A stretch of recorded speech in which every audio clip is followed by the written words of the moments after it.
The wind off the interstate didn't just blow, it bit. It carried the scent of wet asphalt and old grease. Elias tucked his chin into the collar of a jacket that had lost its warmth 3 winters ago. His fingers were numb, white at the tips, barely able to keep a grip on the cardboard sign that read, "Veteran. Anything helps." Suddenly, the screech of tires cut through the low hum of traffic. A black sedan swerved, mounting the curb just 30 yards away. It slammed into a concrete light pole with a sound like a gunshot. Steam hissed from the mangled hood. Elias didn't think. He didn't look at his boots or his empty cup. He ran. Inside the wreck, a woman sat slumped against the steering wheel. Smoke filled the cabin. The smell of gasoline was thick, heavy, and terrifying. Her door was crushed, pinned against the pole. Elias grabbed the handle of the rear door and yanked. It wouldn't budge. He saw a flicker of orange flame under the engine block. He wrapped his threadbare jacket around his fist and punched the glass. Once, twice. On the third hit, it shattered. He reached inside, his forearm catching on the jagged shards, but he didn't feel the sting. He only felt the heat. He pulled the woman from the seat just as the first real lick of fire climbed the dashboard. He dragged her to the grass, his lungs burning. As she gasped for air, clutching a small silver locket around her neck, Elias didn't realize that the photo inside that locket would change his entire life by midnight. Elias knelt in the dirt next to the woman. Her name was Evelyn. She was trembling, her hand shaking as she pointed toward the burning car. "My phone," she whispered. "My son. I have to call my son." Elias looked at the car. It was a furnace now. "It's gone, ma'am," he said. His voice was gravelly from years of silence. "But you're safe. That's what matters." Sirens wailed in the distance, the blue and red lights reflected in the puddles of oil and rainwater. Elias stepped back into the shadows. He knew how the world saw men like him. To the police, he was a witness at best and a nuisance at worst. He didn't want the questions. He didn't want the spotlight. He faded into the darkness of the underpass, his hand dripping blood onto the pavement. He didn't know that Evelyn wasn't just any grandmother. She was the matriarch of the Iron Skulls. Most people would have walked past that accident, but some men still live by a code. Elias retreated to his spot. It was a 4x6 patch of concrete under the bridge. He sat down and tried to stop the bleeding with a dirty rag. The adrenaline was leaving him, replaced by a hollow ache in his stomach. He hadn't eaten since yesterday morning. He stared at the traffic passing above.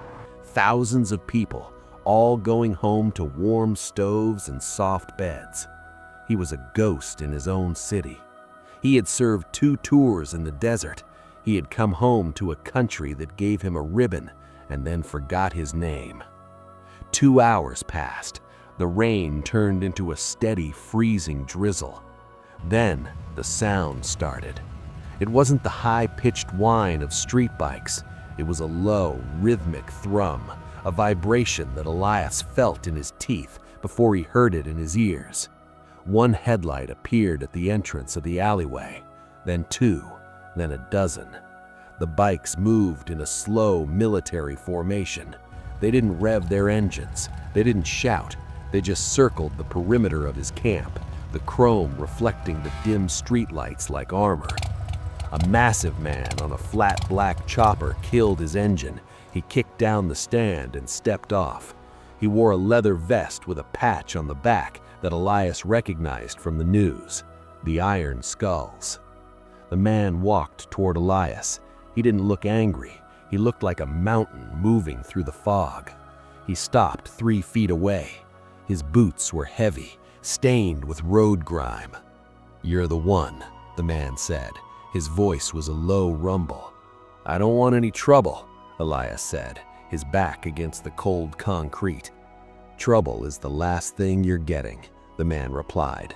He reached into his pocket and pulled out a silver locket, the one Elias had seen Evelyn clutching. My mother says you saved her life. She says the car blew up 10 seconds after you pulled her out. Elias stayed silent. He didn't know what to say. My name is Jax, the man said. He looked at Elias's bloody arm, then at the thin, wet blanket on the ground. And you're coming with us. I can't just leave my stuff, Elias muttered, gesturing to a plastic bin. Jax looked at the bin. He looked at the trash. That's not your stuff, brother. That's a cage. Leave it. Respect isn't bought in a showroom. It's earned in the dirt when nobody's looking. Elias stood up. His legs were shaky. Jax didn't offer a hand, but he waited. He gave Elias the dignity of standing on his own. They didn't go to a police station. They didn't go to a hospital. They rode to an old warehouse on the edge of the industrial district. The sign out front was faded, but the bikes parked inside were pristine. There were 20 men inside. They weren't partying. They were working. Some were on laptops. Some were cleaning parts. When Elias walked into the room went silent. Jax led Elias to a chair in the center of the room. It was a heavy wooden chair, like a throne made of scrap. Sit, Jax said. An older man with gray hair and scarred knuckles stepped forward. He didn't say a word. He took Elias's injured arm, cleaned the glass out of the cuts, and bandaged it with the precision of a field medic. You were 11th Airborne, the old man said, spotting the faded tattoo on Elias's shoulder. I was, Elias said. I was 1st Cav, the old man nodded. Welcome home. Elias felt a lump in his throat he couldn't swallow. It was the first time someone had looked at him and seen a soldier instead of a statistic. But there was a secret in this room Elias didn't know. He thought this was a thank you. He didn't realize that Evelyn had recognized him the moment he broke that window. She knew his face from a photo her late husband had kept for 20 years. The clock on the wall hit 8 p.m. You've been living under a bridge for 3 years, Jax said, leaning against a steel pillar. Why? Lost my job, medical bills took the house. Once you're down, the world makes sure you stay there. The world is wrong, Jax said, but the world doesn't run this neighborhood. We do. Jax looked at his watch. It's 8:05. By midnight, you're gonna have a different life.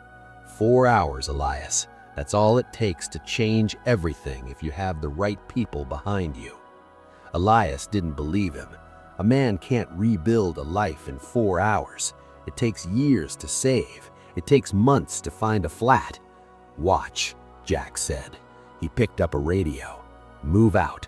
The warehouse erupted into motion. Half the men headed for the door. The others started bringing boxes out of a back room. Elias watched, confused. A man brought him a bowl of hot stew. Another brought him a pair of boots, heavy, leather, and brand new.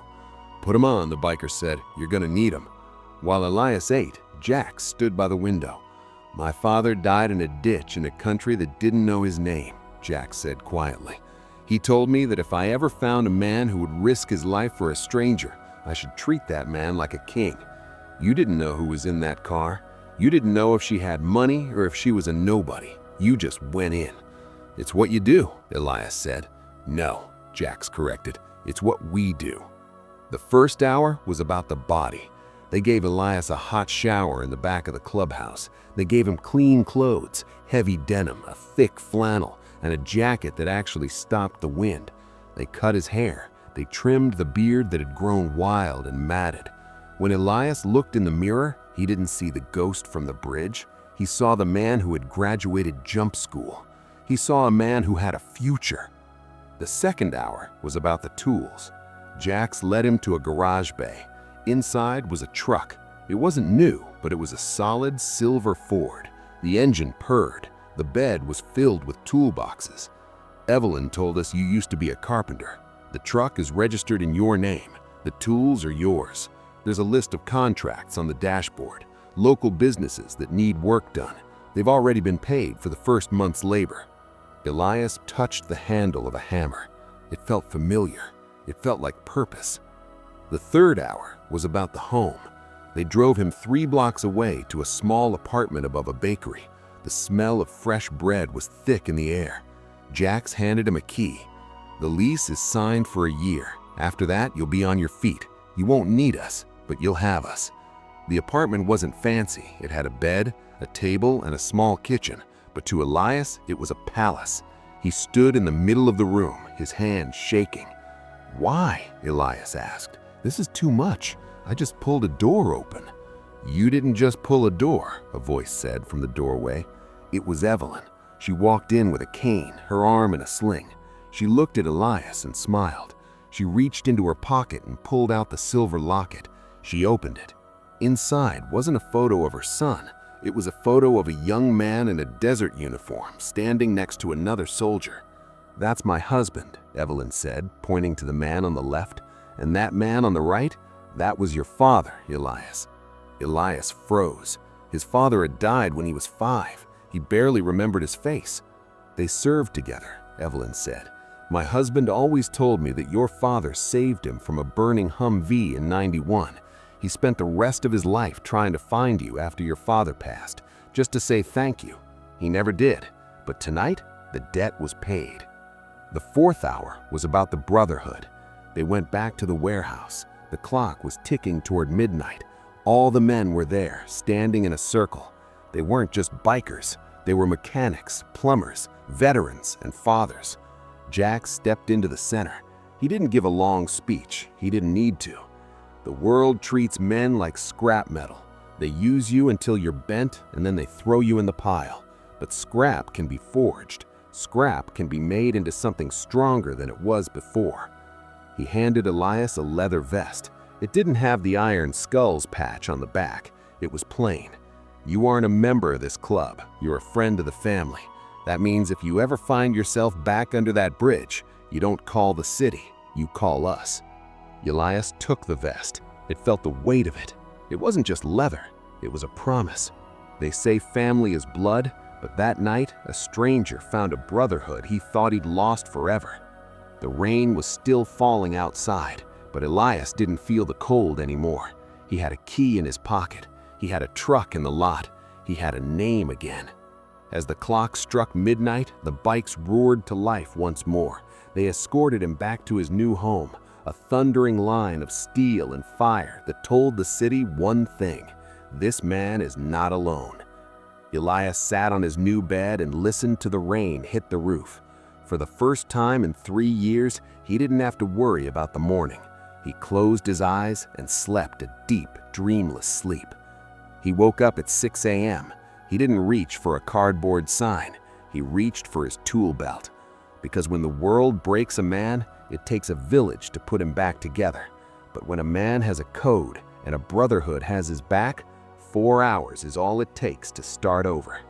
If this story reminded you that there is still good in the world, do me a favor, hit that like button. It helps us tell more stories of grit and redemption.